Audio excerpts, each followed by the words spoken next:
Bismillahirrahmanirrahim. Assalamualaikum warahmatullahi wabarakatuh.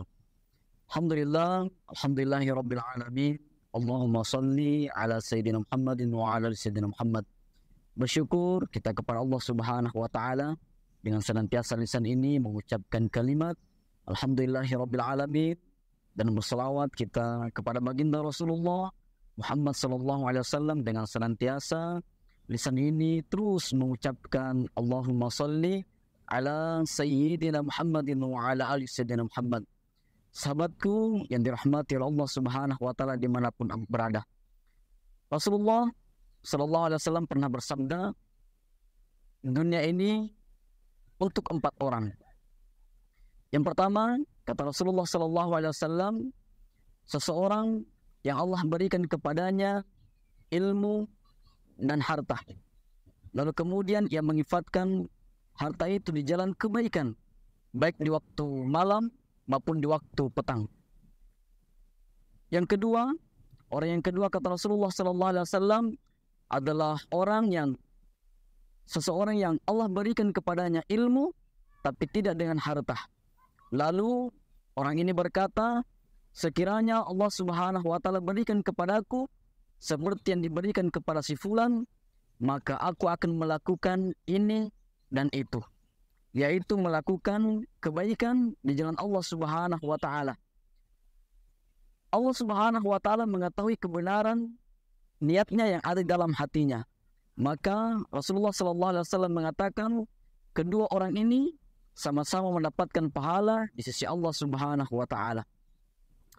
Adapun orang yang ketiga, kata baginda Rasulullah Muhammad sallallahu alaihi wasallam, adalah orang yang dianugerahi harta oleh Allah tapi tidak dengan ilmu.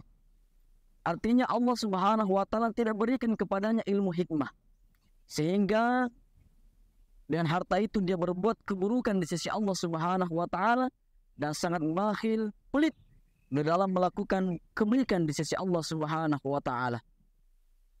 Adapun orang yang keempat, kata Rasulullah Muhammad sallallahu alaihi wasallam, adalah seseorang yang Allah tidak berikan kepadanya baik ilmu maupun dengan harta, sehingga dia senantiasa berkata, sekiranya aku diberikan kelebihan seperti si fulan, maka ia akan menginfakkan hartanya, mengeluarkan hartanya di jalan yang haram, di jalan yang tidak bermanfaat bagi dirinya maupun bagi keluarganya, dan dia hanya memenuhi nafsu dunianya, nafsu syahwatnya, memenuhi kelezatan dunia yang diharamkan Allah Subhanahu wa Ta'ala.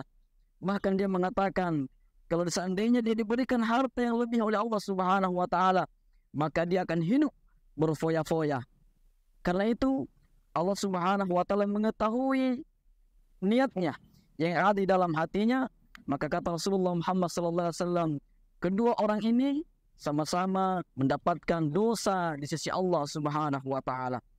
Sahabat yang dimuliakan Allah Subhanahu wa Ta'ala, maka kedua orang yang terakhir, yang ketiga dan keempat ini sama-sama masuk ke dalam nerakanya Allah Subhanahu wa Ta'ala karena niat awalnya sudah salah di sisi Allah Subhanahu wa Ta'ala. Sahabatku yang dimuliakan Allah, apa hikmah yang bisa kita petik dari kisah Rasulullah sallallahu alaihi wasallam ini? Hadis ini diriwayatkan oleh Imam Ahmad.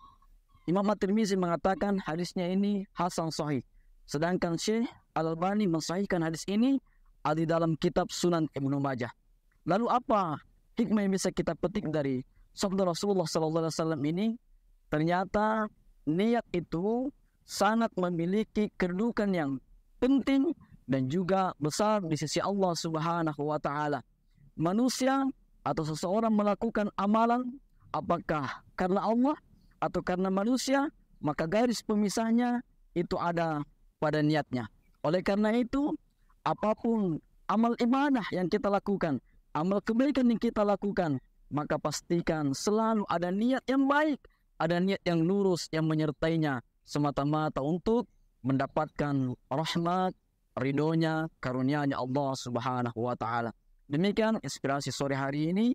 Hanya dengan ilmu kita bisa bahagia di dunia, bertetangga di surga. Assalamualaikum warahmatullahi wabarakatuh.